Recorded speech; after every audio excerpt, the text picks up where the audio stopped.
Good morning class. ये हमारा part second है चैप्टर फर्स्ट का, जो हम लोग बात कर रहे हैं स्टोरी ऑफ ब्लेस पालमपुर। ठीक है, अब हम बात करेंगे farming in Palampur. Farming in Palampur कैसा है बेटा? पहला जो पॉइंट है आपके पास, land is fixed. Farming of main purpose into activity in Palampur 75% of people who working on the dependent on farming और दे आर लिवलीहुड। मतलब 75% जो है पीपल्स किस पे केवल मत फार्मिंग पे डिपेंड करते हैं। They could be a farmer और फार्मर लेबर, मतलब या तो वो फार्मर होंगे या तो फार्मर की लेबर होंगे। मतलब एक या तो उनके पास खेत होगा या नहीं होगा तो वो खेत में किसी के काम करने जाते होंगे। ठीक है, but remember there are basic constant rise production. So since 1960 in Palampur there is no expansion in land area under cultivation.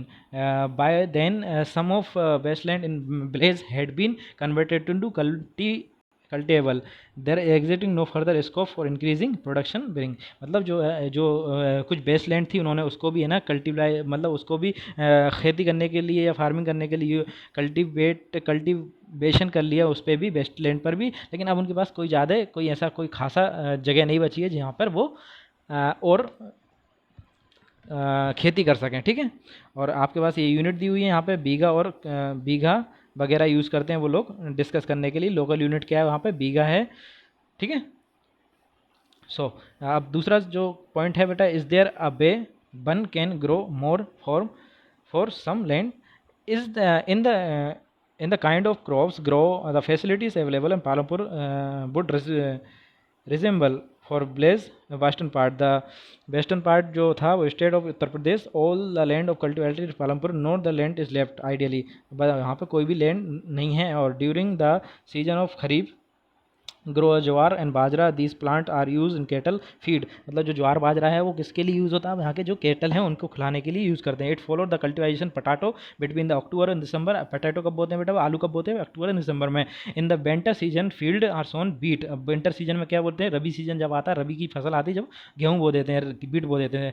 From the beet production farmer keeping no beet our family and consumption sell and surplus beets at the Raiganj. मतलब जो surplus होता है, जो बचा हुआ surplus क्या होता है बेटा? जैसे आपने कुछ बीट रख लिया, बीट बोया आपने, कुछ अपने लिए खाने के लिए रख लिया और जो बच गया उसको आपने रायगंज में जाके बेच दिया। ये था उनका। Similarly sugar cane.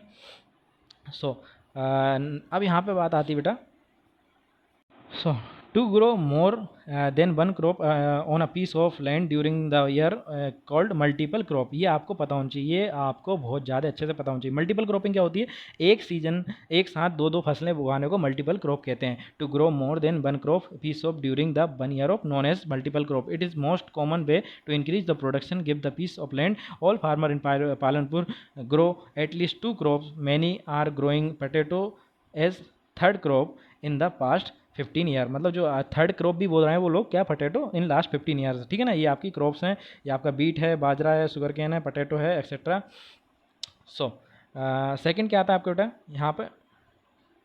अब आती है बेटा, it is important to increase the area of irrigation. और you read about that crops grown in Palampur fill the following. तो आपने जो है कि इंक्रीज़ करना एरिया ज़रूरी है इरीगेशन के लिए। अब आती है बात कि यदि आप इंक्रीज़ नहीं कर पा रहे हैं एरिया तो आप क्या करेंगे? उसके लिए आता है बेटा नया कंसेप्ट, उसको बोलते हैं ईल्ड इज मेजर एज। पहले तो आप समझिए ईल्ड क्या होता है। Yield is major as crop produce on given piece of land during single season. एक सिंगल सीजन में जितना क्रॉप आपका प्रोड्यूस हुआ है उसको बोलते हैं yield. Till the mid of 1960 seed are cultivated. Traditionally seed जो थे वो ट्रेडिशनली किए जाते थे, लेकिन इसके बाद क्या है आपके पास? ग्रीन रिवोल्यूशन आया। सोचा क्या गया था? देखो बेटा, हमारी जो इकोनॉमी है वो एग्रीकल्चर पर डिपेंड है। पहले तो लोग सोचते रहे कि हम लोग और इसी से कर लें, इसी से कर लें, कुछ और, लेकिन लोगों ने सोचा जब हम एग्रीकल्चर बेस हैं तो हम क्यों ना इसमें रिवोल्यूशन करें। तो हमारे यहाँ आया ग्रीन रिवोल्यूशन। बेटा गाँव जरूर हाइपोथेटिकल है, गाँव जरूर इमेजनरी है, लेकिन ये जो पॉलिसी है वो रियल है। ठीक है, ग्रीन रिवोल्यूशन आया in 1960, introduced by the Indian farmer to cultivating wheat rice and using. कौन सा बेटा? वेरी वेरी इंपॉर्टेंट, आपको ये नोट करना है, इसको आप याद कीजिए। High yielding variety of seed, high H/V, high yielding variety of seeds, high yielding variety of seeds. ये इंपॉर्टेंट है, आपसे पूछा जाएगा इसका फुल फॉर्म। ठीक है, देन ये क्या होता है बेटा, ये ऐसे सीड्स होते हैं जिनको बोने पे आपकी फर्टिलाइजेशन ज़्यादा होगा, आपका जो प्रोडक्शन होगा क्रॉप्स का वो ज़्यादा होगा। इस ये क्या करते हैं बेटा, इनको केमिकल की भी ज़्यादा ज़रूरत होती है, पेस्टिसाइड की भी ज़्यादा ज़रूरत होती है। क्यों? क्योंकि ये ज़्यादा प्रोडक्शन करेंगे तो इनको ज़्यादा पेस्टिसाइड और केमिकल लगेंगे। ठीक है, higher yielding were possible from only the combining H Y V seeds. ठीक है, irrigation chemical and pesticide also. जैसे कि आप एग्जांपल के लिए देखें तो farmer of Punjab and Haryana, western Uttar Pradesh were first try out the modern farming method India. This farmer is region set to tubeless irrigation made use for the HYV seeds, chemical fertilizer and pesticides in farming.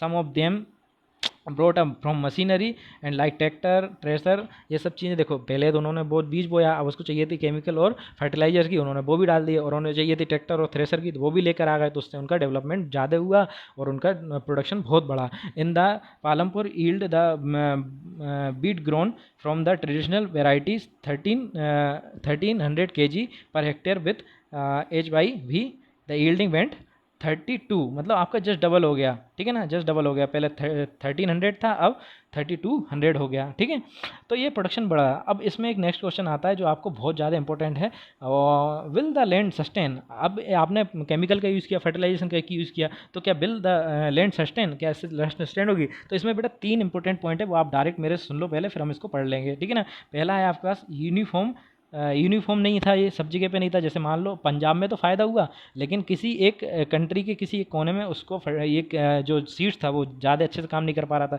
दूसरा था soil, मिट्टी भी बेटा ख़राब हो गई उस तरह की। फिर वाटर, जो इरीगेशन और केमिकल अपन ने डाला तो उससे वाटर का जो लेवल था वो डेप्थ में चला गया, बहुत ज़्यादा अंदर चला गया। In many areas green revolution is associated with loss of soil fertility, मतलब मिट्टी की जो उत्पादक क्षमता थी वो चली गई। Due to the increase in chemical fertilisation also the continues use of ground water and tubewell irrigation has been led डिप्लीकेशन।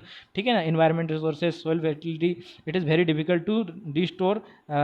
We must take care of environment ensuring the future of agriculture. हमें भी है ना जो है environment को भी बचाना पड़ेगा अगर एग्रीकल्चर को बाहर वापस में भी लेके आना है। तो ऐसा नहीं है कि आप अपने मन से करे जाएँ सब कुछ और एग्रीकल्चर के बारे में या इन्वायरमेंट के बारे में ना सोचें। ठीक है, यहाँ तक हमने पढ़ा इसको, अब हम इसके आगे पढ़ेंगे नेक्स्ट लेक्चर में। Thank you.